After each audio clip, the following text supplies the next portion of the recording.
여러분을 사랑하는 주님께서 말씀 누가복음 8장 4절부터 15절을 주셨습니다. 누가복음 8장 4절부터 15절입니다. 함께 찾아서 봉독하도록 하겠습니다. 누가복음 8장 4절부터 15절까지입니다.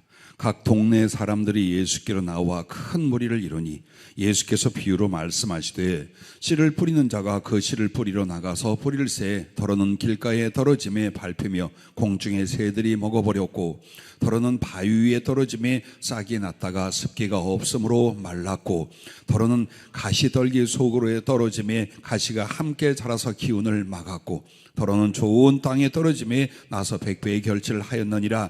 이 말씀을 하시고 외치시되 들을 귀 있는 자는 들을지어다. 제자들이 이 비유의 뜻을 물으니 이르시되 하나님의 나라의 비밀을 아는 것이 너희에게는 허락되었으나 다른 사람에게는 비유로 하나니 이는 그들로 보아도 보지 못하고 들어도 깨닫지 못하게 하려 함이라. 이 비유는 이러하니라. 씨는 하나님의 말씀이요 길가에 있다는 것은 말씀을 들은 자니 이 마귀가 가서 그들이 믿어 구원을 얻지 못하게 하려고 말씀을 그 마음에서 빼앗는 것이요 바위 위에 있다는 것은 말씀을 들을 때에 기쁨으로 받으나 뿌리가 없어 잠깐 믿다가 시련을 당할 때에 배반하는 자요 가시떨기에 떨어졌다는 것은 말씀을 들은 자이나 지내는 중 이 생의 염려와 재물과 향락에 기운이 막혀 온전히 결실하지 못하는 자요 좋은 땅에 있다는 것은 착하고 좋은 마음으로 말씀을 듣고 지켜 인내로 결실하는 자이니라. 아멘.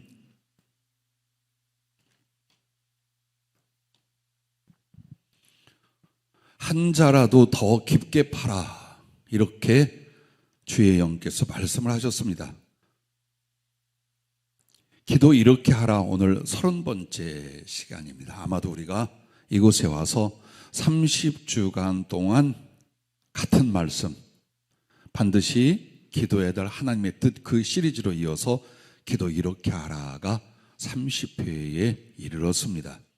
그만큼 우리에게 기도가 절실하고 기도가 마땅히 필요하다, 그걸 계속 가르치고 계십니다. 그런데 오늘 이 한 자라도 더 깊게 파라.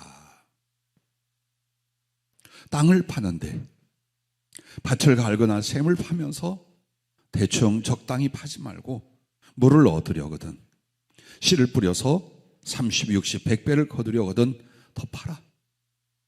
그러면 오늘 이 말씀은 무엇을 향해서일까요? 여러분이 본문을 읽어서 짐작하고 있겠습니다만 사람에게 인생에서 가장 중요하고 요긴한 것은 지혜입니다.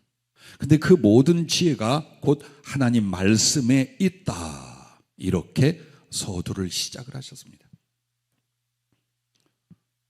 성령님과 교통하면서요, 전혀 내 뜻과 계획은 그다지 중요한 것이 아니다, 그래 접습니다. 특히나 말씀을 받고 전할 때는, 이 말씀을 제목을 받을 때는 많은 상상을 합니다. 이 제목을 통해 뭐라고 하실까? 그런데 보니까 이 10월 달이 하나님의 지혜를 구하는, 계속 금요일도 주일도 지금 하나님의 지혜에 관한 것에 관해서 성령은 말씀하고 계십니다. 혹 우리는 이런 염려를 할 수 있습니다. 계속 말씀에 관한 설교를 통하여 우리가 말씀이 많이 부족한가? 그렇습니다. 전해지는 말씀은 홍수일지라도 심령에 있는 말씀은 기갈과 기간일 수 있습니다. 즉 우리가 쉽게 듣고 쉽게 손에 접할 수 있는 성경, 그리고 그 풀어준 설교나 여러 가지 말씀들은 얼마든지 많이 있습니다. 중요한 건 그것이 내 머리로 와서 내 가슴에 자리를 잡고 내 손과 발로 전해지고 나누어지는 이 과정에서 하나님의 말씀이 내 것이 되는 것이랍니다. 그러므로 이 말씀을 통해 첫째는 말씀의 샘에서라고 했습니다. 말씀의 샘에서 어떻게 하라고요? 한 자라도 더 깊게 파라, 그 말입니다. 오늘 본문 누가복음 8장 11절 말씀에 보면 이 비유는 이러하니라. 씨는 하나님의 말씀이요 라고 합니다. 즉 여러분과 나에게 있어서 이 하나님의 말씀을 어떻게 해요? 깨닫고 받아야 됩니다. 10절에 보면 이렇게 말합니다. 하나님의 나라의 비밀을 아는 것이 너희에게는 허락되었으나 다른 사람에게는 비유로 하나니 이는 그들로 보아도 보지 못하고 들어도 깨닫지 못하게 하려 함이라. 그러면 하나님 나라의 비밀이라는 건 그 말씀의 뜻을 말합니다. 그런데 이것이 허락이 되어 있는 사람이 있고 허락이 되지 않는 사람이 인류 가운데 있어요. 그럼 누구에게 허락이 되어 있을까요? 교회에 다니는 사람? 예배에 참석하는 사람? 아닙니다. 정말로 여러분이 하나님을 인정하고 의지하며 그 말씀을 깨닫고 받기를 원하는 사람에게는 허락되어 있다는 뜻입니다. 즉 하나님 말씀이 홍수 같은 지식이 있어도 여러분의 것이 되기에는 여러분이 얼마나 사모하는가에 따라 달려있다는 거예요. 그렇지 않고는 하나님 말씀은 너무나 거룩하고 고귀해서 아무에게나 주어지지 않는다는 겁니다. 교회를 다니고 예배를 참석해도 말씀이 없이 살아가는 교인들 참 불쌍하고 안타깝습니다. 예배가 하나님의 말씀 그 메시지에 집중하라고 예배를 주님 만들어 놓으신 거예요. 우리는 마치 예배를 이런 형식과 저런 형식 구색을 잘 갖추어서 우리 기분에 맞고 우리 마음에 맞아야 된다고 생각합니다. 그게 아니에요. 예배는 하나님이 말씀을 가르치기 위해서 시작하신 거예요. 그가 말씀하신 걸 듣고 가르치고 따르게 하기 위하여 예배, 즉 하나님과의 만남을 만들어 놓은 거예요. 근데 우리는 우리식의 생각을 갖습니다. 예배는 이렇게 해야 되고 예배는 이래야 되고 설교는 이래야 되고 찬양은 이래야 되고 분위기는 이래야 되고, 그건 우리가 즐기고자 하는 관람입니다. 오늘 우리들에게 이 하나님의 말씀 앞에 나온다고 하는데, 예를 들어서 예배 시간이나 성경책 앞에서 여러분이 가슴에 거두어가는 것이 없어요. 그렇다면 그 예배는 헛것이요 그 성경책은 의미가 그에게 없는 것이 되고 맙니다. 얼마나 중요한가 보십시오. 한 자매가 전화로 안부를 묻다가 이런 간증을 했어요. 목사님 설교를 되돌려 들어라 라고 해서 정말 했습니다. 예배 시간에는 몰랐던 하나님 말씀의 지식과 비밀들, 그리고 심지어는 목사님의 살아온 믿음의 10년까지 깨닫고 느낄 수 있어서 참 좋았습니다. 나이 어린 자매가 그런 간증을 해요. 그래서 이렇게 얘기했어요. 그건 나의 요청이 아니라 성령께서 우리 교인들에게 반드시 다시 주중에 그 말씀을 돌이켜보면 예배 시간에 놓쳤거나 판단하지 못한 하나님의 뜻과 말씀의 지식과 하나님의 계획 등을 충분히 깨달아 자기의 것으로 만들 수 있다라고 전해 주었습니다. 여러분 그렇습니다. 여러분과 내가 하나님 말씀 앞에 있습니다. 근데 그 말씀의 셈에서 여러분과 나는 어떻게 되냐? 먼저 이걸 알아야 됩니다. 하나님의 모든 은혜는 말씀으로 주신다라는 것입니다. 즉 하나님 말씀 외의 방법으로 하나님의 은혜가 섭리가 일어나는 게 없습니다. 마치 돈이 있으면 우리가 모든 걸 살 수 있는 것처럼, 혹은 내 육체의 건강이 있으면 모든 일을 할 수 있는 것처럼, 하나님의 말씀은 하나님께서 우리에게 주시는 모든 것들을 주시는 길이요 방법이요 내용이에요. 그래서 하나님 말씀이 그만큼 없다면 그 사람의 영혼도 인생도 하나님을 위해 산다는 삶조차도 궁핍하고 비뚤어지고 흑암 중에 혼돈 중에 거할 뿐이에요. 이거예요. 신앙생활의 머리며 중심이 뭐냐? 하나님 말씀을 내가 캐내어 내 것을 만드는 거예요. 이것은 주의 종이나 앞으로 사명을 위하여 혹은 신학을 위하여 사는 사람들에 대한 이야기가 아니에요. 모든 말씀이신 하나님 앞에 살아가는 모든 하나님의 백성들을 향해서 주시는 말씀이에요. 그래서 여러분과 내가 아는 창세기 나오는 하나님의 창조가 손으로 하셨던가요? 발로 하셨던가요? 천사를 통해 하셨던가요? 말씀하시되 이 세상 만물조차도 하나님의 말씀으로 창조했어요.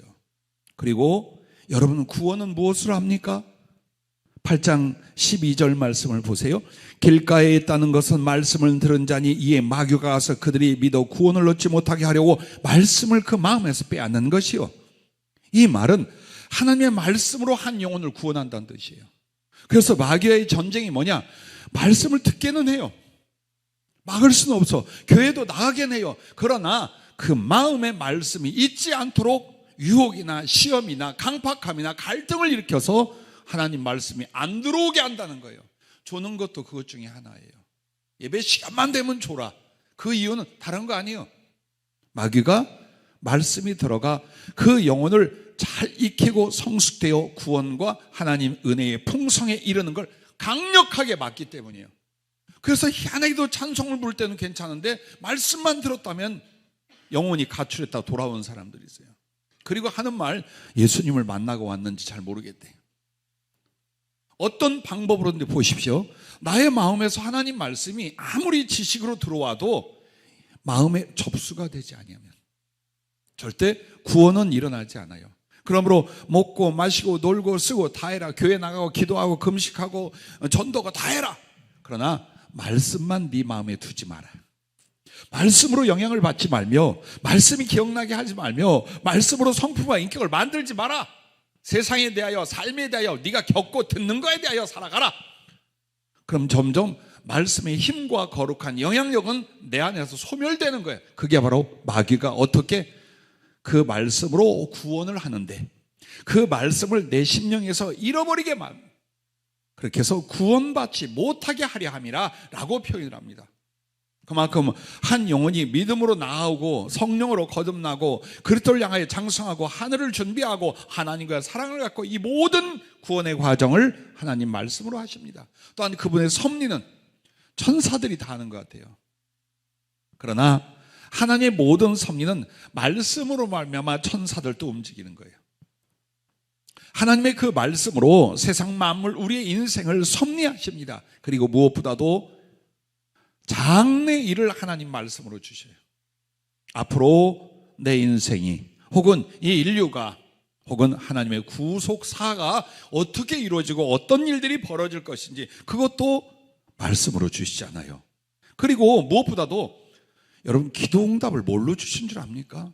물질을 구하면 물질로, 건강을 구하면 건강으로, 사람을 구하면 사람으로 준 줄 아십니까? 복음서를 자세히 보시고 성경을 자세히 보십시오. 하나님이 항상 세미한 말씀으로 엘리야에게 응답하시듯 말씀으로 주셔요. 왜? 그 말씀이 이루어지고 그 말씀의 내용이 성취되는 게 뭐냐? 하나님의 약속의 성취요, 기도의 응답이에요.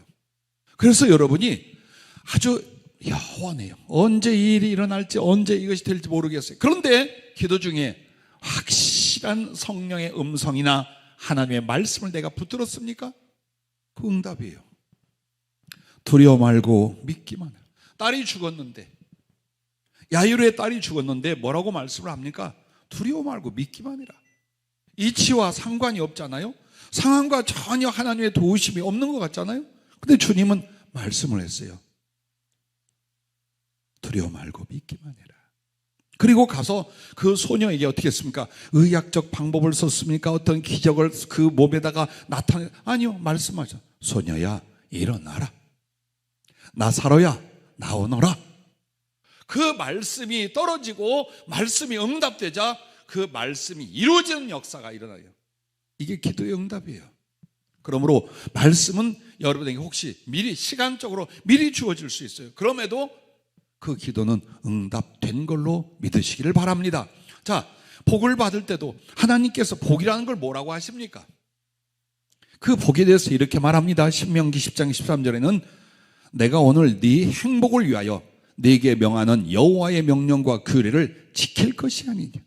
즉 하나님 말씀은 그 믿는 자들의 모든 행복, 그들의 복을 위하여 준비된 것이 하나님 말씀이에요. 그래서 그 말씀을 받고 그 말씀을 행하면 하늘과 땅에 말씀하신 복이 그 사람에게 그대로 이루어지는 거예요. 그런데 우리는 말씀은 캐어서 가슴에 담으려 안 하고 자꾸만 세상적으로 육신적으로 그리고 기대와 바램으로만 사는 거예요. 이것이 안타까워. 오늘 주님은 지혜는 그게 아니다. 세상을 향한 노력이나 그것에 대한 염려나 그것에 대한 갈망이 아니다. 너희는 말씀만 취하거라. 말씀만 너희 안에서 자라나게 하거라. 그 말씀 안에 모든 게 있지 않느냐라고 하시는 겁니다. 심지어는 주님 당신 자신을 주실 때도 무엇으로 주시겠어요? 물질로 주시겠어요? 무엇으로 주시겠어요? 말씀으로 주십니다. 그러므로 그 말씀이 내게는 지식으로 임하나 그는 영이요 생명이요 하나님의 현존이 되셔서 우리가 살아계신 하나님을 만나고 경험하고 사랑하고 소유하는 것이 그 말씀으로 말미암다는 것을 믿으시기 바랍니다. 그러므로 두 번째는 그 말씀 깨닫고 적용하기를 여러분이 어떻게 됩니까? 정말 샘에서 샘물을 받으시. 물이 하나도 없어요. 가물었어요. 근데 어디 조그만 샘의 근원이 있어요. 여기서 샘물이 퐁퐁퐁 나와요. 이걸 마시기에는 갈증을 해결할 수가 없어요. 그리고 농사를 짓는다면 불가능해요. 그럼 어떻게 하랴? 땅을 더 파. 그 샘이 펑펑펑 쏟아져서 작은 시내를 이루고 그 시내가 새 강을 이루고 새 강이 큰 강을 이루어 바다로 나가도록 하나님 말씀에 대해서 여러분이 그렇게 하라는 거예요. 왜? 말씀은 부족하지 않아요. 다만 나에게 있어서 그 말씀이 아주 작은 세밀런지 땅바닥에서 스며 나오는 작은 습기일런지 모르는 거예요. 내가 어떻게 하냐에 따라서. 그래서 그 말씀을 어떻게 해야 이걸 파서 샘물처럼 나오게 하느냐? 그 말씀을 깨닫고 적용하기를, 그게 샘에서 나오는 거란 말이에요. 자, 아무리 많은 설교나 성경 공부나 혹은 성경의 내용과 파악될 수 있는 것들이 있어도 그 말씀이 내 영혼 안에 심중에 깨달아지지 않는다면 그것은 나의 것이 아니에요. 전혀 아니에요. 집에다 아무리 주석을 쌓아놓고 설교집을 쌓아놓고 혹은 여러분이 녹음을 하고 해보십시오. 그 말씀을 내가 깨닫는다는 게 뭡니까? 그 이치를 알아서 내 마음에 접수하는 거예요. 그게 깨닫는 거예요. 이게 무슨 내용이라는 파악하는 게 아니라, 이해하는 게 아니라 나에게 받아들이는 겁니다. 그게 깨닫는 거예요. 그렇게 하고 내 심령이나 삶이나 나의 인생에 그 말씀을 실천하는 적용, 이걸 하라는 거예요. 거기에 얼만큼 힘을 쓰냐, 한 인생으로 태어나 이 부분에 대하여 얼마나 힘을 쓰냐, 여기에 있다 이 말이에요. 그래서 여러분이 점점 하나님 말씀을 깨닫게 적용하여 어디에? 삶의 목적을 하나님 말씀 속에서 갖는 거예요. 그리고 가치관을 거기서 만드는 거예요. 여러분의 목적과 가치관은 예전에 하나님이 없을 때는 무엇이었습니까? 좀 더 잘 사는 것. 그래서 잘 살기 위하여 이렇게 하고 저렇게 하는 것, 이런 것들이 목적이나 가치관이 되지 않았습니까? 그러나 여러분은 하나님 말씀 안에서 내 삶의 목적을 분명히 찾고, 그리고 그 가치에 대해서 여러분이 결정하여 이렇게 살겠노라 하는 거예요. 그리고 그 말씀을 어디에 적용할 때? 내 인격에 적용하는 거예요. 인격이란 건 하나님을 대한 성품과 사람들을 대하는 자기의 성품을 가르쳐 말하는 거예요. 그걸 하나님 말씀으로 만들어가고 나의 생활도 하나님 말씀을 적용하고 활용하고 생각조차 감정조차 인간 관계조차 나아가 복음을 증거하는 것에 있어서 전부 다 어때요? 그 말씀 깨닫고 적용하고 깨닫고 적용하고 이걸 하는 겁니다. 그런데 이것이 잘 안 된다면 여러분은 말씀의 샘에서 혀로 핥아도 물이 잘 안 나오는 상태예요.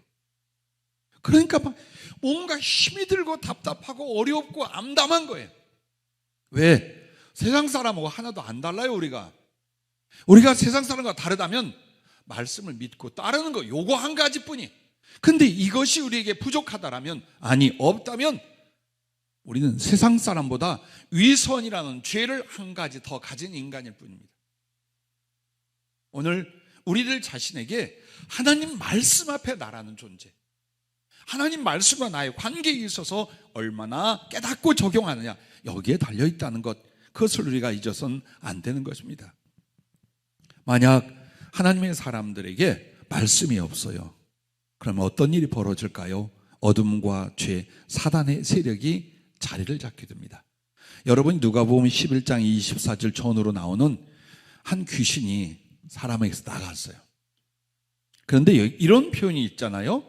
물 없는 곳에서 쉬려 하다가 물 없는 곳으로 다니며 쉬기를 구하되 못했어요. 그래서 예전에 있던 곳으로 돌아왔어요. 어떻게? 7 귀신을 데리고. 그러므로 예전보다 더 형편이 악하여지더라. 이거 예수님이, 여러분은 물이 뭐라고 생각합니까? 귀신에게 물이나 흙이나 산이나 강이나 아무 상관없어요. 영이니까. 그런데 왜 주님은 물이 없는 곳에서 쉬기를 이라는 표현을 썼을까요? 마귀가 제일 싫어하는 건 물로 지금 비유되고 있는 거예요. 귀신들이 아주 거기서는 성가 싫고 괴로워서 견딜 수가 없는 것을 물이라고 지금 표현하고 있는 거예요. 그럼 이 물이 뭘까요? 하나님 말씀이에요. 여러분 속에 있는 하나님 말씀이 있다면 사단이, 어둠의 세력이, 죄의 세력이 감히 접근하지 못하고 도망간다 그 말이에요. 그런데 사람에게 말씀이 없어 잡아먹기에 딱 좋은 상태라 이 말이에요. 너는 내 밥이로다, 내 안식처로다 그러는 거예요. 하나님의 사람이라 교회를 다니고 하나님의 일을 한다는데 속에는 말씀이 없어. 얼마나 이 사람은 건드리고 시험하고 뒤집고 엎기 좋습니까? 맨날 지 감정과 세상 말에 좌우되고 뒤집어지고 엎어지고. 이유는 딱 하나예요. 나 원래 성품이 그래. 아니요, 말씀이 내 안에 없기 때문에 그래요.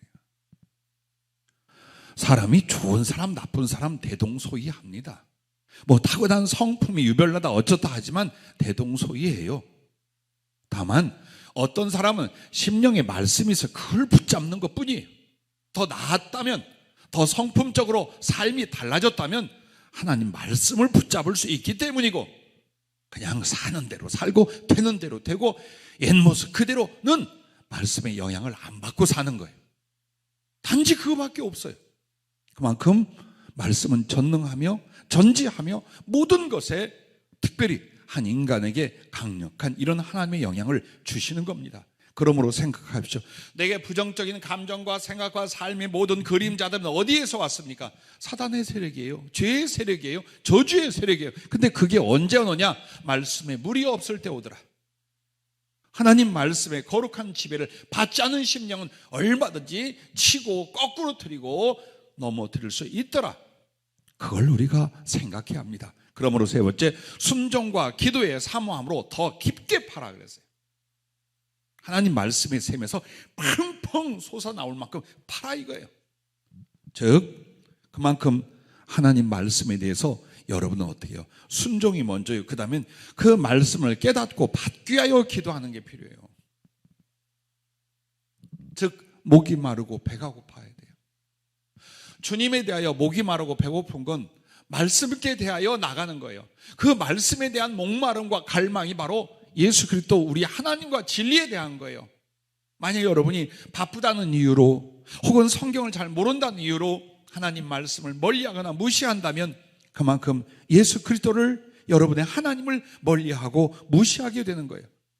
그래서 그 말씀을 받기를, 깨닫기를, 실천하기를 기도하면서 이 기도가 순종의 의지와 함께 되어질 때에 여러분은 사모함으로 말미암아 더 깊은 말씀의 샘, 말씀의 은혜와 지혜와 그 거룩한 능력의 샘을 파서 결코 가람이 없는, 기근이 없는 여러분의 영혼과 풍성한 삶이 된다는 걸 믿으시기 바랍니다. 아모스 9장 11절 말씀 기억하지요? 주 여호와의 말씀이니라. 보라, 날이 이를지라 내가 기근을 땅에 보내리니 양식이 없어 주림이 아니요 물이 없어 가람이 아니요 여호와의 말씀을 듣지 못한 기갈이니라. 아무리 성경책 많고 설교 많이 해도 소용없다 그 말이에요. 한 영혼 안에 하나님 말씀에 대한 배고픔이 없어요. 하나님 말씀에 대한 주림이 없어요. 목마름이 없어요. 그게 바로 영적 기갈이요 말씀의 기근이라 그 말이에요. 그런데 이것은 어쩔 수 없습니까? 저주에 속한 거예요. 이건 단지 한 영혼의 방황이 아니에요. 이것은 저주에 속한 것이요 영적 공격 세력에 속하는 것들이에요. 그만큼 하나님과 주실 은혜를, 그리고 내 안에 만들어가는 하늘의 생명과 그 거룩한 것들을 앗아가게 만드는 것이 뭐냐? 말씀에 관심이 없게 만드는 거예요.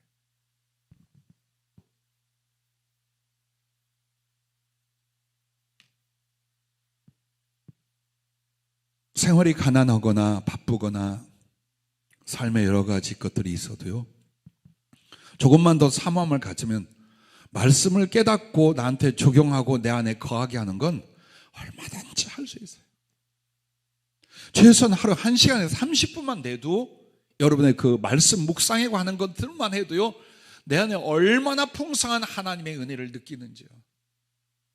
뭔가 배부르고 든든해 오면서 그 말씀에 살아서 나를 감동하고 치유하고 소성하고 이끄시는 걸 여러분이 경험할 거예요. 그것으로 사는 거예요. 신앙생활의 힘, 환경 아니고 물질 아니고 사람의 도움 아닙니다. 말씀을 부지런히 풍성하게 내 안에 모실 수 있도록 더 깨달으라고, 더 배우려 하고, 더 그것을 가슴에 간직하려는 바로 이런 노력들입니다. 말씀이 가는 곳, 그리고 말씀이 머무는 곳, 거기에 예수님도 같이 계십니다. 하지만 말씀이 없어 항상 휑하니 바람이 불어요. 때로는 너무나 뜨겁고 견딜 수 없어요. 그것은 마치 사막 같고 벌판 같아요. 말씀이 없어서. 그렇다면 말씀이 없는 만큼 주님도 여러분과 같이 계실 수가 없어요. 왜? 말씀으로 임하고 말씀으로 영향을 주고 말씀으로 교통하는 분인데 내게 말씀이 없어요. 그러니 하늘을 향해 부르짖는다고 해도 마음에 확신이 없고, 믿음으로 산다고 해도 무언가 자꾸만 좌절과 갈등이 일어나고, 이런 이유가 말씀이 그 속에 풍성히 거하도록 안 하고 산다라는 거예요. 안 하고 산다. 그럼 어떻게 할까요? 하나님 말씀을 여러분이 깨닫고 적용하고 그렇게 자꾸 하는 걸 여러분의 기쁨으로 삼아야 돼요. 여러분의 취미로 삼아야 돼요. 여러분의 생업과 같이 여겨야 돼요. 그러면 끝이에요. 그것만 하면 더 이상은 아쉬움이 없을 만큼 모든 부분에서 하나님은 은혜를 베풀어 주셔요. 왜? 말씀을 갖는 만큼 말씀의 내용들이 내 영혼과 내 삶에 이루어지고 공급되게 돼 있어요. 그 부분이에요. 말씀 따로 우리의 삶 따로가 아니고 인생 따로가 아니란 걸 여러분과 내가 명심해야 할 것입니다. 자, 이렇게 해서 여러분이 하나님 말씀을 깨닫기를, 그리고 내게 적용하는 힘쓰면서 이제 두 번째는 심령의 밭에서요. 큰 두 번째는 심령의 밭을 어떻게 됩니까? 더 깊게 파서 갈아엎을 수 있어야 돼요. 즉 하나님 말씀을 아무리 내가 깨닫고 배워도 내 심령이 삐뚤어져 있어요. 나의 심령이 그 말씀에 적응하지 않아요. 그러면 하나님 말씀은 내 안에서 고사하고 맙니다. 그래서 말씀을 오늘 뭐라고 그랬어요? 씨앗으로 비유한 거예요. 씨는 생명체예요. 발화되고 자라나서 30배, 60배, 100배의 결실을 가져옵니다. 그러나 밭이 빌어먹게 생겼으면, 그 밭이 고약하고 잘못되어 있으면 어느 씨도 거기서 자라나서 100배의 결실을 맺을 수가 없더라. 이 자연의 이치를 하나님의 영적 세계 말씀 앞에 우리의 심령과 존재에 대해서 하는 말씀이에요. 자, 하나님 말씀이 없다면 심령 밭갈이 할 수도 없고 해봤자예요. 하지만 이제 여러분은 말씀을 충분히 깨닫고 있으며 공급받고 있으며 적용하려 하고 있어요. 그렇다면 이번에는 나의 심령을 그 말씀에 비춰서 밭을 갈아넣는 거예요. 우리 교회 뒤쪽 그 언덕배기 밭이 있는 거 여러분 아십니까? 물론 우리 밭은 아니지만. 근데 제가 보기에는 1년에 산모작을 하는 것 같아요. 이게 뭐냐면 주로 소들 그 먹이로 보리나 혹은 그 식량이 될 수 있는 그러니까 소가 먹을 수 있는 옥수수나 이런 것들인데 파랗게 봄에 자라더니 싹 어느 날 베었어요.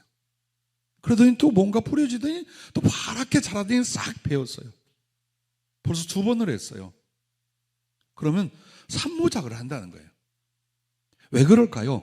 밭이 좋아. 어떤 곡식이든지 밭에 많이 심고 많이 거두잖아요.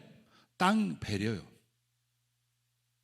그래서 비료도 뿌리고 거름도 주고 하는 이유가 그 땅을 비옥하게 만들 수 있도록 하는 거예요. 그런데 일단 그 땅 자체가 안 좋아. 돌멩이도 있고, 그리고 흙은 안 좋고, 수분도 작고, 양분도 없고, 거기에다가 가시가 가득, 잡초와 가시가 뻗어있어요. 근데 귀찮아서 거기다가 씨를 뿌렸어. 그리고 하는 말 30배, 60배, 100배의 결실을 거두리라. 아니요. 씨앗이 다 죽어. 씨가 결실하지 못해요. 즉 하나님 말씀의 존재가 없어지는 게 아니라 내게 거룩한 생명과 거룩한 은혜를 공급해 줄 수가 없더라. 어떻게 하면?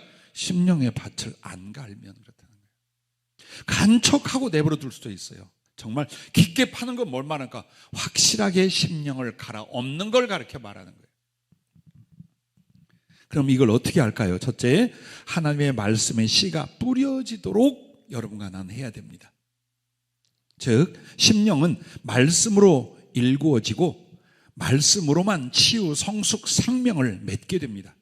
즉 사람의 마음 그리고 마음과 연결된 영혼이라는 것은 하나님 말씀으로 말미암아 변화가 될 수 있어요. 그리고 하나님 말씀으로 그 안에 생명이니 은혜이니 거룩함이니 삶이 하는 것들을 열매 맺을 수가 있는 거예요. 그러니까 만약 여러분과 나의 마음에 말씀의 씨가 뿌려질 수 없다라면 아무짝에도 못 사는 거예요. 그 영혼, 그 존재는 하나님과 천국 앞에 아무짝에도 쓸모가 없게 돼버리는 거예요. 그래서 여러분과 내가 살아생전 하나님이 하는 게 자꾸 말씀을 주는 거예요. 자꾸 말씀을 주고 그 말씀을 내 안에 뿌리게 만드는 거예요. 근데 내가 말씀을 듣기도 하고 그 말씀을 잡고 기도도 하고 때로는 말씀을 가지고서 내가 정말 암송도 하는데 나는 왜 변화가 안 일어날까?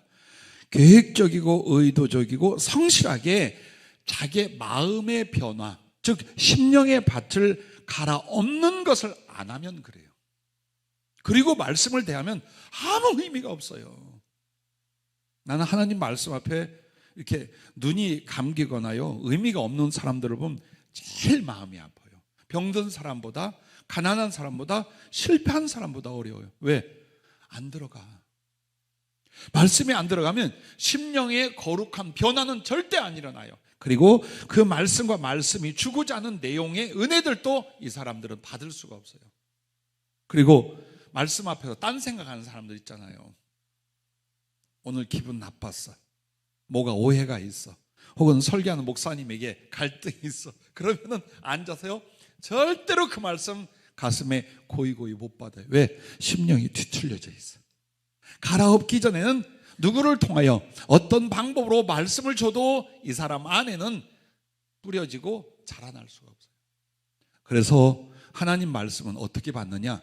온유한 심령으로입니다. 진리는 온유한 심령 안에만 뿌려지게 되어 있어요. 거칠지요, 비뚤어졌죠, 자아와 고집과 오해가 있죠. 절대로 하나님 말씀 들어가지 않아요. 그럼 온유가 뭘까요? 복종을 즐거이 하는 거예요. 하나님과 그 말씀 앞에 복종을 편안하고 즐겁게 하는 것, 그게 온유예요. 그래서 어떤 상황에도 나의 심령은 그 말씀을 겸손히 온유하게 받아들일 수 있도록 만들어 놓는 것, 이게 심령의 밭갈이다, 그 말입니다. 자, 두 번째는 여러분 이렇게 하는 겁니다. 심령의 밭에서 어떻게 더 우리가 파헤치냐? 욕심과 염려를 거두어 내라, 이 부분입니다. 8장 12절부터 14절까지 보면 이렇게 말합니다. 길가에 있다는 것은, 이건 이제 심령 상태가 길가가 되는 거예요.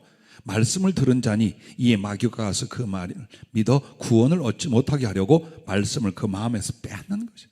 어떤 방법으로 이제 하나님 말씀이 내게서 없어지잖아요. 사단이 뺏어가는 거예요. 그러면 사단이 뺏어갈 수 있는 건 뭘까요? 안 받아들여. 하나님 말씀을 아무리 성령으로 권하고 설교로 하고 성경을 직접 읽고 암송해도 가슴 속까지 들어가게 안 해요. 직분과 상관없어요. 교회 다닌 연역과 상관없어요.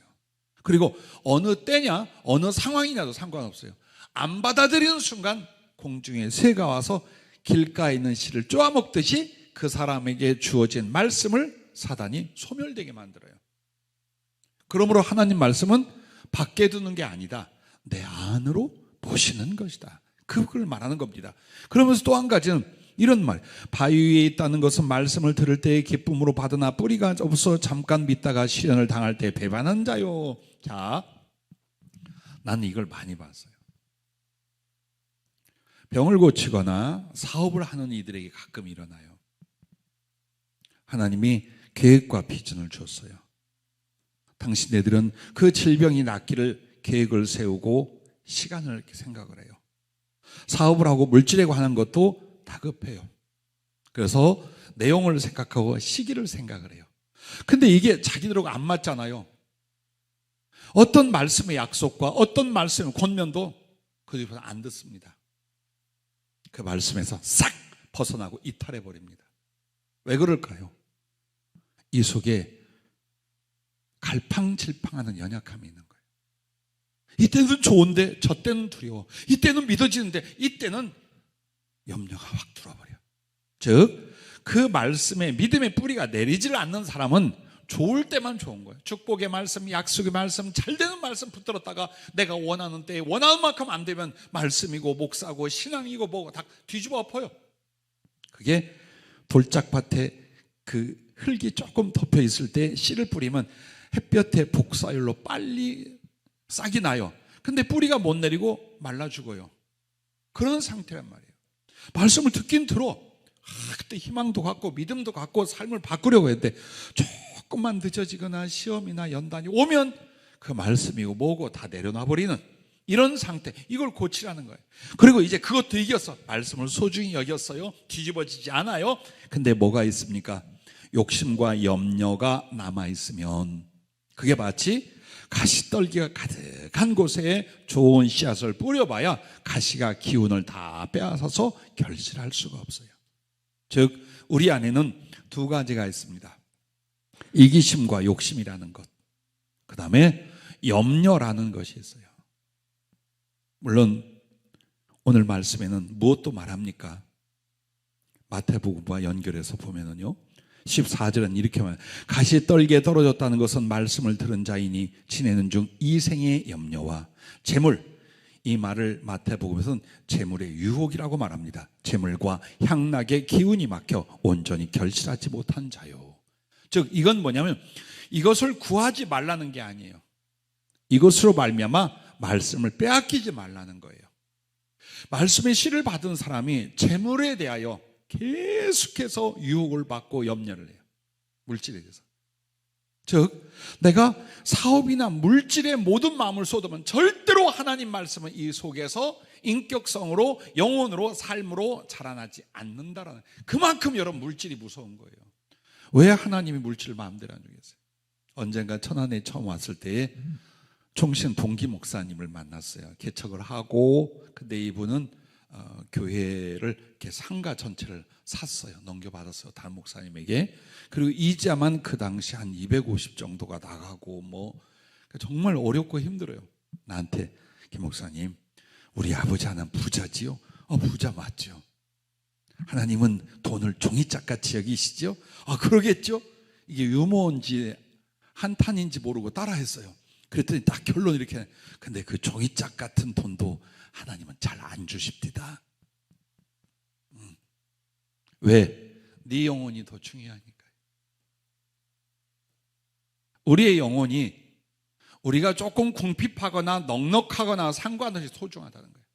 만약 그 물질이 조금 더 있으므로 심령이 변질되거나 믿음이 쏘이거나 혹은 그리스도보다 세상 것과 물질을 더 사랑하게 된다면 주님 주신 물질로 자기의 자녀의 영혼을 거꾸로 틀리는 결과가 나요. 그래서 무엇보다도 물질이라고 하는 건 하나님께서 충분히 시험하고 연단하고 그런 만들어서 주는 것, 그게 복이에요. 그렇게 믿고 살면 물질에 대한 유혹을 이깁니다. 자, 이생의 염려, 살면서의 염려라는 거예요. 여러분, 우리 크리스찬이 염려하는 건 당연하다고 생각하죠. 그리고 나의 기능이라고 생각하는 분들도 있어요. 아니에요. 염려는 불신앙이에요. 왜? 하나님이 전지전능하사 그 전지전능한 하나님이 나를 향하여 모든 걸 내어주시고 나의 기도를 듣고 내가 구하기 전에 있을 것을 미리 아신다고 믿고 있어요. 근데 계속해서 걱정하고 두려워하고 염려하고 계속 하는 거예요.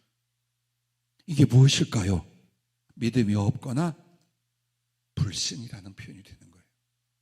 그리고 나면 주님과의 관계하고 나는요, 뭘로 가요? 감사하고 사랑하여 영광 돌리는 게 아니에요. 원망으로 갑니다. 여러분 안에 염려를 계속 주잖아요. 나도 모르는 사이에 하나님이나 혹은 나를 통한 하나님의 섭리에 대하여 원망이 와 있어요. 이게 얼마나 무서운 병입니까? 이게 얼마나 무서운 사단의 노력질입니까? 작은 염려라고 생각했어요. 아니, 생활이 어렵고 현실이 힘이 드니까 염려하는 거 아닙니까? 라고. 그런데 나는 어떻게 해요? 감사나 기쁨이나 사랑이나 주께 영광 돌린 부분이 폐쇄되고 항상 알게 모르게 사람에게 대하여 삶에 대하여 하나님의 섭리에 대해서 원망하고 있어요. 이렇게 되는 거예요. 그래서 여러분과 내가 좀 더 있든지 없든지 여기에 연연하지 않고 오늘 하루를 하나님의 생명을 주시고 은혜를 주셨어요. 그렇다면 내일도 이와 같이 주신다는 거예요. 그 다음에 오늘은 연단 같고 오늘은 아주 작은 일에 수고하고 사는 것 같지만 주님의 계획이 있어요. 약속이 있어요. 내가 너를 풍성케 하여, 내가 너를 장대케 하여, 내가 너로 이런 큰 사랑으로 내가 너를 쓰겠다고 한다면 그날을 믿고 오늘을 믿음으로 감사할 수 있는 거예요. 그리고 그걸 생각하며 주님을 인하여 주님 때문에 기뻐할 줄 아는 거예요. 근데 이게 안 된다. 심각해집니다. 그래서 아무리 말씀을 듣고 심지어는요, 주의 이름으로 성령으로 말해 보십시오.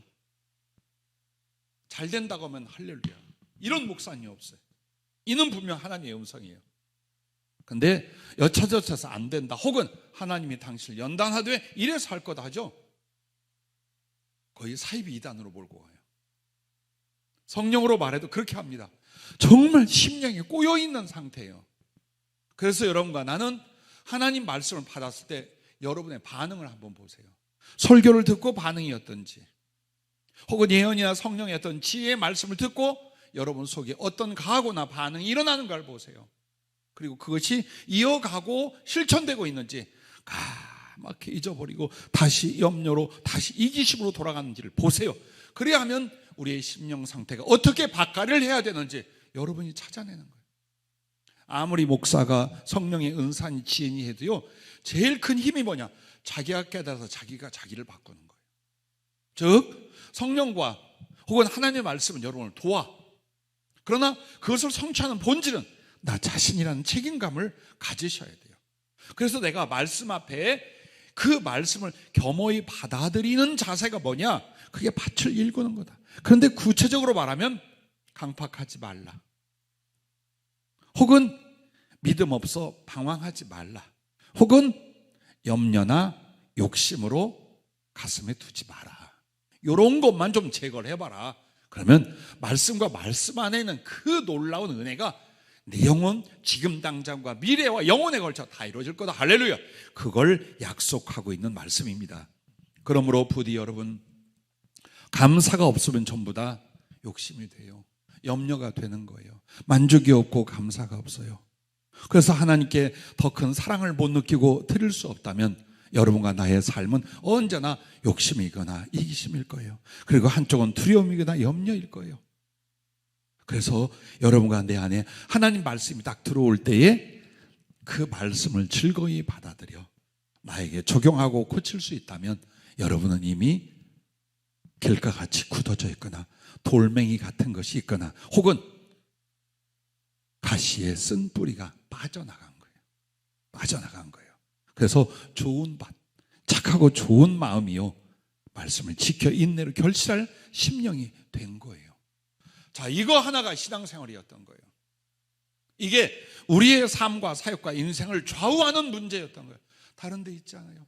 귀인이 나타나서 도우리라, 그런 말 생각하지 말아요. 응? 내 인생에 한 방이나 대박이 있어요. 그거 말고 대박도 한 방도 귀인도 하나님 말씀이에요. 다른 생각하지 말아요. 자꾸만 다른 걸 막연히 바라보면서 힘들어하거나 좌절하지 마세요. 그러나 분명 주님 말씀이 약수처럼 그 말씀이 내 안에 채워지고 날 다스릴 수만 있다면 말씀에 있는 내용과 이 말씀을 비추는 성령의 약속과 계획과 예언이나 꿈은 어떻게 해요? 그대로 이루어질 것을 믿으시기를 바랍니다. 세 번째는 사랑과 기도의 사모함으로 파업을 하는 거예요. 나의 심령의 밭을 가는 그 구체적인 방법이 뭐냐? 사랑과 기도라고 해서, 즉 내 심령에서 하나님에 대한 사랑, 영혼에 대한 사랑이 자리를 잡고 커가지요. 그럼 하나님과 그 말씀이 자리 잡고 더욱 충만에 이르는 유일한 심령 상태가 된 거예요. 여러분은 요한서신, 요한일서를 잘 보실 거예요. 거기에서 하나님은 어디로 오느냐? 사랑하는 사람 안으로 와요. 왜? 하나님은 사랑이시기 때문에. 그래서 여러분이 결국 자기의 심령을 파엎어 하나님 말씀이 자라날 수 있게 한다는 게 뭡니까? 하나님 사랑, 영혼 사랑의 인격성과 삶의 준비, 이 부분이에요. 이 부분을 잘하는 거예요. 꽤 괜찮은 굴지의 기업들에서 컨설팅을 하기도 하고 여러 가지 계획을 세워주던 그런 사람이 책방을 내고 잠깐 이렇게 이야기하는 걸 봤어요. 근데 그는 성공 혹은 인간관계에 제일 중요한 걸 이렇게 한마디로 말해주는데 참 가슴에 남았어요. 태도입니다. 그런 거예요. 사람을 대한 어떤 태도. 그게 그 사람이 성공하냐 못하느냐 혹은 받아들여지냐 받아들이지 못하냐라는 거예요. 태도가 불순해, 불성실해, 함부로야, 자기 마음대로야, 자기 고집이야. 절대로 사람과 통하지 않아요. 그는 하나님하고도 마찬가지예요. 그래서 우리들이 태도라는 게 뭡니까? 사랑의 인격과 교양을 갖추고 사람을 대할 수 있느냐 이 부분이에요. 말도 이쁜 말이 있잖아요. 여기다가 꼭 찔러서 심령을 확 상하게 하는 말이 있고 그 말을 들으면 힘이 나거나 기쁨이 있는 말이 있잖아요. 얼굴도 여러분 그래요. 잘생기고 못생기건 할 수 없지만 보면서 남에게 평안을 주고 기쁨을 줄 수 있는 얼굴 표정은 여러분이 만들 수 있어요. 보면 심란해지거나 우울해지거나 피하고 싶게 만들지 말고, 그 다음에 사람의 관계, 하루 이틀 1년 맺어가는 그 사이 관계에서도 여러분 참 따뜻한 사람, 좋은 사람, 나랑 잘 유통이 될 수 있는 사람으로 여겨지게 할 거냐, 강팍한 사람, 고집센 사람, 이기적인 사람, 제멋대로 하는 사람 이렇게 할 거냐. 그럼 이런 바탕이 다 어디에 있어요? 하나님 사랑, 영혼 사랑에서 나와요. 이처럼 우리의 근본이 몇 가지의 봉사 여기에 머물지 말고 나의 심령을 계속 뭘로 바꾼다? 사랑이라는 하나님의 모든 진리와 그 섭리 안에 나를 맞추는 거예요. 이 생각이, 이 관계가, 이 마음이, 이 삶이 사랑이냐 아니냐. 내가 지금 저 사람과의 이 관계에서 이렇게 하려는 게 사랑에 속한 것이냐 이기적인 것이냐. 나만을 생각하신 그와 함께 덕을 세우는 것이죠. 이걸 계속 여러분이 어때요? 말씀을 쫓아 내 안에 사랑의 그릇을 만들어가는 거예요. 그게 심령 작업입니다. 독하게 참고 견디고 수도승처럼 사는 그게 아니에요. 항상 하나님께 사랑을, 사람들에게 사랑을 뿜어내고 품을 수 있는 하나님 말씀을 쫓아 이걸 만들어가는 거예요. 이게 바로 심령 뒤집어 파는. 근데 이게 내 생각과 말씀의 지식만으로 되느냐? 아니, 하나님의 은혜의 지원, 성령님의 감화가 함께 일어나게 하기 위하여 기도하는 거예요. 주님, 나로 언제나 생각하고 품고 행동하고 그리고 방향을 잡을 때 사랑이 되게 하시옵소서. 하나님 사랑, 사람에 대한 사랑이 되게 하옵소서. 이 말도 삶의 길도 인생의 꿈도 주님 사랑, 영혼 사랑이 되게 하옵소서. 그걸 하나님께 나의 못남과 이기심 혹은 사람들에게 주는 상처와 별의별 것을 다 안고서 이걸 인정을 해야 돼요. 여러분 스스로는 꽤 좋은 사람이고 항상 문제는 남에게 있어요. 절대 안 고쳐집니다. 사람을 사랑하고 영혼들을 인격적으로 대할 때 나의 문제점을 아는 사람은 그 말씀을 비추어서 자꾸 자기를 바꾸고 붙잡고 기도할 수 있어요. 근데 다 주변의 것들이 못된 것들이야. 나만 겨우 불쌍하고 괜찮은 사람이야.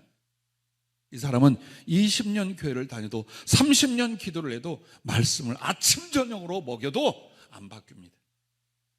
그러므로 하나님의 말씀을 통해 무엇을 봐라? 하나님 사랑, 영혼 사랑을 봐라. 그리고 그것을 이루게 하여 정말 매달려 기도해봐라. 그 사모함으로 나의 심령은 점점 하나님 말씀이 들어와 100배로 결실할 심령의 밭으로 일구어져 간다. 할렐루야. 그걸 말씀하고 있는 것입니다. 그러므로 누가복음 8장 15절에 좋은 땅에 있다는 것은 착하고 좋은 마음으로, 제발 이걸 기억하십시오. 착하고 좋은 마음으로 말씀을 듣고 지켜 인내를 결심한 자니라. 사람에게 착하고 좋은 마음 어때요? 사랑을 베푸는 거예요. 선을 베푸는 거. 하나님께 착하고 좋은 마음 뭐예요? 그 말씀을 듣고 지켜 행하는 거예요. 그걸 가르치는 거예요. 그 사람 그런 심령으로 만들어 갈 수만 있다면 어떤 말씀을 줘도, 어떤 말씀을 택해도, 무엇을 놓고 기도해도 너의 말이 땅에 한마디도 떨어지지 않는다. 이게 바로 말씀의 결실입니다. 그게 말씀의 결실인 거예요. 여러분과 내가 세월이 많이 지나고 나이를 먹었다 해도 꿈이 있는 사람들이에요. 그 꿈은 우리의 야망이나 계획이 아니에요. 말씀을 다시 한번 우리가 재배치하면, 그 말씀을 다시 한번 내가 붙들면 우리의 영혼과 사역과 삶은 그렇게 바뀔 것이다. 이게 우리의 꿈이고 소망이어야 될 줄로 믿습니다. 그렇게 해서 여러분과 내가 하나님의 사랑을 받으려고 하십시오. 말씀을 통해. 그리고 이루려고 하십시오. 나누기 위해서 전심전력 노력하며 기도하십시오. 그리고 하나님이 받는 기도 중에도 가장 기쁘시게 받는 기도가 뭐겠어요? 사랑을 위한 기도예요.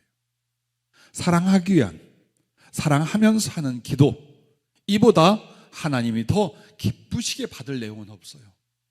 그러므로 더 주님을 사랑하려 하고 영혼들을 사랑하게 하여 생각과 감정 하나까지 바꾸려고 하는, 내 말조차도 다스리고 바꾸려고 하는 그런 노력과 그런 기도라면 하나님이 얼마나 기뻐하셔서 말씀과 성령으로 여러분을 도우시겠습니까? 자, 세 번째 마지막은 거두어 저장하라 라고 하셨습니다. 말씀의 샘에서 말씀을 건졌습니다. 심령의 밭을 더 깊게 파서 심령을 이제 일구고 그 하나님 말씀의 씨를 받았습니다. 그럼 이제 여러분은 마지막 세 번째로는 거두어 저장하라 라고 하는 것입니다. 마태복음 13장 23절에는 혹 100배, 혹 60배, 혹 30배가 되느니라. 똑같은 말씀에 그렇게 말해요.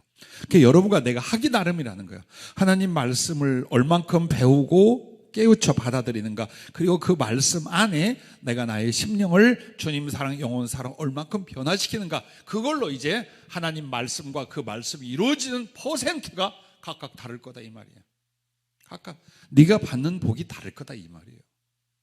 그래서 여러분과 나는 그러면 지금 당장에 하나님 말씀을 좀 받았거니와 그 말씀을 순종했거니와 그 말씀을 나를 조금 바꿨다고 나의 삶에 나의 영혼과 인생 전체가 확 하고 뒤집어지는 않는다 이 말이에요. 자꾸 거두어 저장하라는 거예요. 하나님 말씀, 그 말씀의 지식도 감동도 변화도, 그리고 그 말씀에 내 가슴을 채운 모든 것들을 꼬박꼬박 더 채워 올라가라는 거예요. 왜 우리가 잘 말씀으로 깊은 은혜로 못 들어가냐면 성경 읽도 가면 아주 죽으려고 그래요. 다시는 구약 성경 안 보고 싶어요. 창세기에서 끝났어요. 출애굽기에 딱 뒤로 들어가면서 또 지겹더니 레위기는 더 지겼어요. 자, 성경 읽도가 하고 신앙생활 끝난 것처럼 살아요. 말씀에 관해서는. 또 때로는 어때요? 성경을 외워요. 우리 일주일 내에 성경 여기 외우자. 두세 절 외우다가 다 안 외워.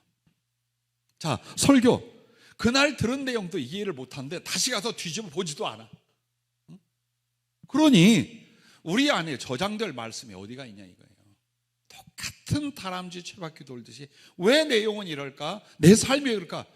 말씀을 저장해서 차곡차곡 쌓아 올리는 일을 안 한다라는 거예요. 그러다가 또 도적이 와서 도적질에 갈 때도 있잖아요. 세상의 풍파가 또 말씀을 날려버릴 때도 있잖아요. 그런데 말씀을 내 안에 쌓아놓는 일은 잘 안 한다. 그래서 하라는 것입니다. 그럼 어떻게 할까요? 첫째, 말씀의 거둠은 생명이라고 했습니다. 하나님 말씀을 여러분이 30배, 60배, 100배를 거뒀어요. 그래서 거두어 모은 게 뭐예요? 그게 바로 하나님의 생명 주시는 영생이에요. 말씀 자체가 그거라는 거예요. 그런데 이 말씀을 가벼이 여겨요? 이 말씀이 나의 삶의 순서에 들지도 못해요? 우리가 얼마나 어리석은 걸 보세요. 그러므로 여러분과 내가 알아야 될 건 요한복음 6장 63절에는 말씀은 영이요 생명이라고 하셨어요. 하나님의 영이라 이 말이에요. 그래서 하나님의 생명이라 이 말이에요. 그러니까 그 말씀을 내 안에 쌓았다는 건 하나님의 생명이 내 안에 들어오시되 그 말씀의 풍성함 따라 나의 생명의 그 거룩한 은혜와 능력도 생명을 얻되 풍성히 얻게 된다는 거예요. 여기에 달려 있어요. 삶을 누리는 게 아닙니다. 약간의 달란트를 더 받는 것이 아닙니다. 하나님 말씀을 내 안에 쌓는 것이 하나님의 생명이요 그 생명의 풍성을 갖게 하는 거예요. 그러므로 요한복음 6장은 어떻게 시작된지 아십니까? 전부 다 그 주님의 살과 피를 말해요. 근데 그 주님의 살이 무엇인가를 마지막에는 말씀이라 하셔요. 그럼 이게 어디서 왔느냐? 이 말씀, 왜 요한복음 6장 전체가 주님의 살과 피를 말하며 말씀을 말하느냐? 그 앞에 떡 이야기가 나와요. 오병이어 떡. 사람들은 거기에 매달려 있는 거예요. 즉 우리처럼 물질이나 육체를 위하여 사는 것에 대하여 매달려 있는 거예요. 근데 주님은 거기에 시선을 두지 말고 주님이 주는 말씀에 시선을 두라고 요한복음 6장은 길게 설명이 되고 있는 거예요. 그리고 끝에 가서 사람들이 참 어렵다고 흩어졌어요. 그때 주님 뭐라고 합니까? 너희도 가려느냐? 베드로 왈, 영생의 말씀이 주께 있는데 우리가 어디로 가오리까? 그래요. 말씀을 듣고 깨닫는 것만으로도, 그 말씀이 나의 마음을 붙잡아 주신 정도만으로도 하나님의 영생이 우리 안에 들어와요. 그러므로 말씀이 내 안에 있다면, 그 말씀으로 살고 있다면 하나님의 생명이 여러분의 거둠이 되고 여러분에게 백배의 알곡이 되어 주리라는 걸 말씀하고 있는 것입니다. 그러므로 요한복음은요, 표적도 그리고 내용도 대부분 뭘 말하냐? 예수 그리스도는 하나님의 말씀이시오. 이 부분에 대한 이야기예요. 요한복음 전체가 그것을 이야기를 해요. 즉 예수는 누구시냐? 하나님의 말씀이요 곧 하나님이시다. 그리고 그가 말씀으로 세상을 창조했고 그 안에는 생명이 있다. 요한복음 1장부터 그렇게 시작을 해요. 그 말은 예수 그리스도, 하나님 말씀은 예수 그리스도시요 하나님의 영이요 하나님의 생명이라고 요한복음은 선포하고 있는 거예요. 그래서 여러분이 자세히 지나간 날부터 지금까지 생각해 봐요. 하나님의 구원에 대한 감격이 있었습니까? 내 안에 하나님의 생명을 얻은 거룩한 기쁨으로 삶을 바꿨습니까? 그러면 어떻게 해서 그렇게 됐습니까? 어떤 일들이 벌어져서 여러분에게 병이 나았거나 기적을 경험했거나 이것 때문에? 아니요. 하나님 말씀이 내 안에 믿음으로 쌓이기 시작한 거예요. 그 말씀이 나를 거듭나게 하고 그 말씀이 그리스도의 임재를 일으키고 그 말씀이 하나님의 나라와 생명을 가져다 준 거예요. 그래서 살아생겨 노력하기를 정말 하나님 말씀을 수집하고 내 안에 채우고 그걸로 살려고만 해봐라. 나머지는 내가 책임을 지마 라고 주님의 말씀을 하는 것입니다. 자, 두 번째로 말씀의 알곡은 지혜입니다. 결국 우리가 말씀을 거두어서 내 안에 채웠어요. 그럼 이게 내 영과 삶에 뭘로 나타나냐?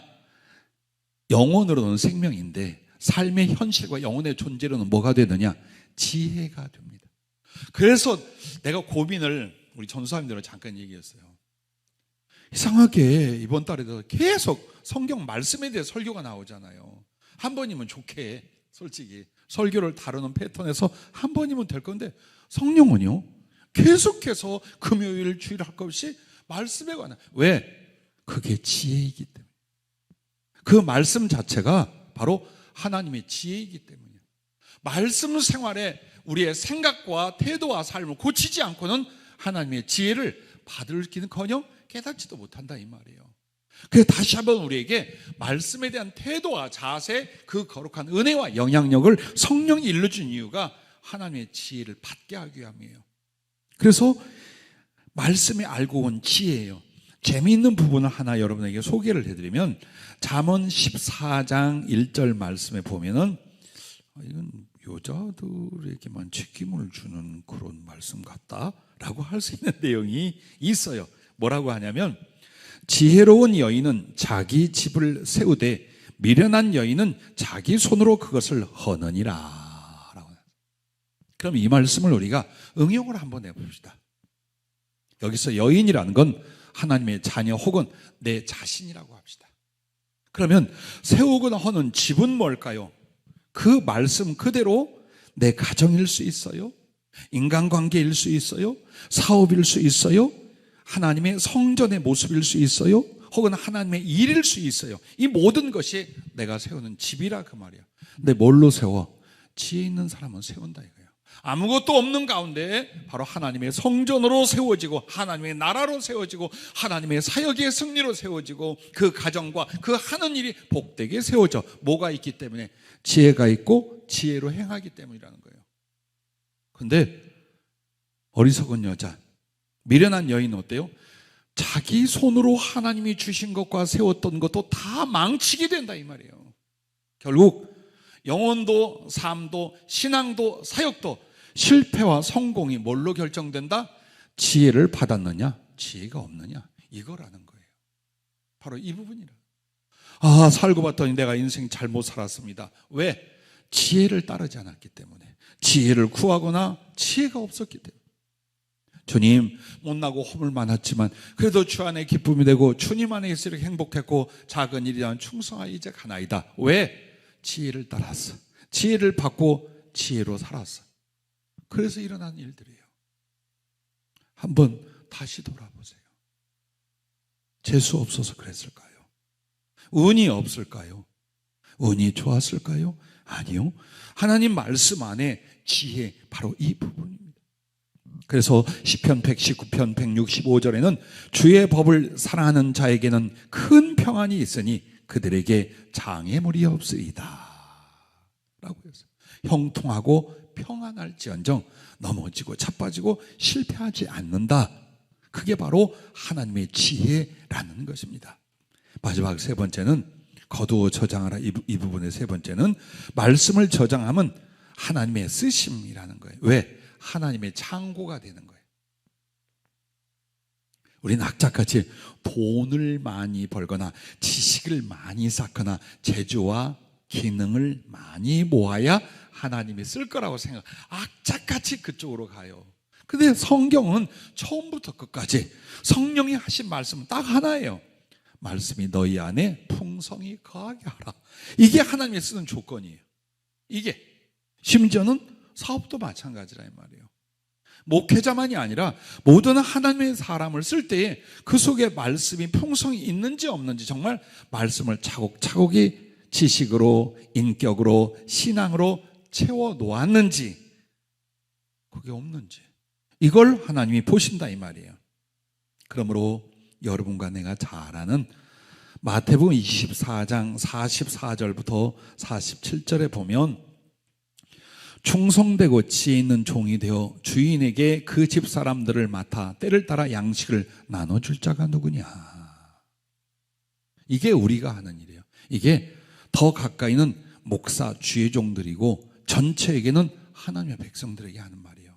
예수님이 올 때가 됐어요. 아니면 내가 오늘 밤이라도 부름을 받을 수 있어요. 그때 우리에게 있어서 그분이 나의 주인이라면 나는 그분 앞에 충성되고 지혜 있는 종이라면 뭐냐? 그 내가 맡은 것을 때를 따라서 사람들에게 나누어주는 역할을 했느냐 이거예요. 근데 중요한 건 있어야 나눠주지. 이게 문제인 거예요. 돈이 없으니 돈을 못 나눠주는 것처럼 내 안에 지혜가 없어. 내 안에 말씀이 없어. 내 안에 말씀의 역사가 없어. 그러면 내가 다른 내 가족 나아가서 교우들 나아가서 이웃들에게 뭘 나눠주냐 이거예요. 뭘 나눠주냐. 나눠줄 게 없어요. 그리고 이 말씀을 소중히 여기지 않는 사람은 어때요? 이렇게 사는 거예요. 만일 그 악한 종이 마음에 생각하기를 주인이 더디 오리라 하여 동료들을 때리며 술 친구들과 더불어 먹고 마시게 되면 생각하지 않은 날 알지 못하는 시각에 그 종의 주인이 이르러 엄히 때리고 외식하는 자가 받는 벌에 처하리니 거기서 슬피 울며 이를 갈리라. 자, 하나님 말씀을 함부로 여겼다. 그 사람은 하나님께 이런 취급을 받는다는 거예요. 그러나 하나님 말씀을 부지런히 내 안에 모았어요. 저장했어요. 그래서 그것으로 지혜를 나누고 삶을 나누고 영혼 구원을 나누고 나눴어요. 그렇게 하면 주님이 오셔서 어떻게 하냐? 47절 내가 진실로 너희에게 이르노니 주인이 그의 모든 소유를 그에게 맡기리라 라고 해서 더 큰 것을 맡긴다는 말씀, 모든 소유를 맡는다는 말씀, 하늘나라 전체를 말하며 이 땅에서 뭘 말할까요? 그 충성과 사랑을 위한 달란트를 얼마든지 지원해 준다라는 거예요.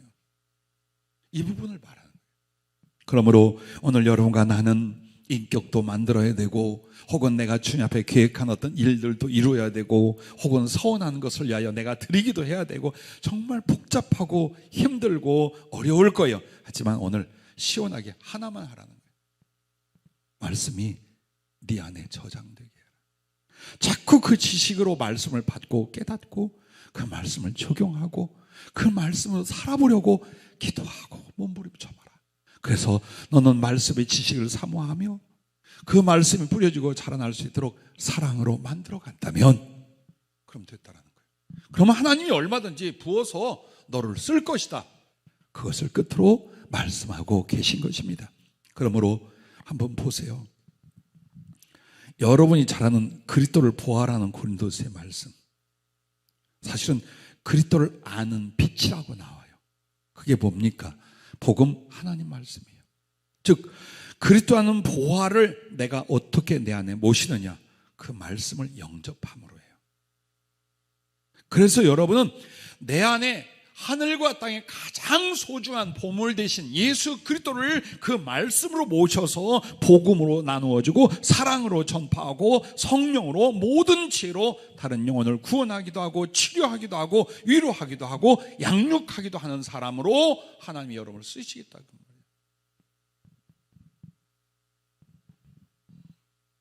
말씀은 은이나 금 진주보다 나으며 그리스도라는 보화 자체이십니다.